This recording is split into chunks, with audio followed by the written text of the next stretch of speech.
This is how you manually add a recipe to DinnerBrain. Start by clicking the Add Recipe button to begin adding a new recipe to DinnerBrain. Scroll down and click on Create from Scratch to start creating a recipe manually.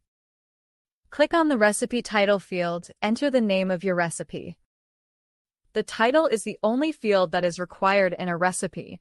All other fields are optional. Click on the Description field to add a description for your recipe. Choose a difficulty level and serving size. Click on the Tags field to add tags to your recipe. Click on the Prep Time, Minutes field to enter preparation time. You can also add your cook time. Now we can add ingredients. Click on the Ingredient 1 field to add the first ingredient. In this case, it's bread. Now click the Add Ingredient button to add another ingredient. Add a second ingredient such as cheese.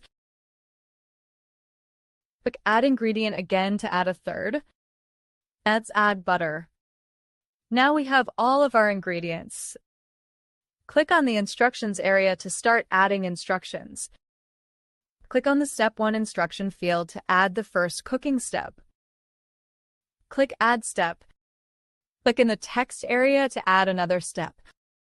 Click on the Step 2 instruction field to add the second cooking step. Now we can add an image. You can also add nutritional information if you'd like. Finally, click the Create Recipe button to save and create your new recipe in DinnerBrain. This guide covered how to manually add a recipe to DinnerBrain, including entering recipe details, ingredients, instructions, uploading an image, and adding nutritional information before creating the recipe.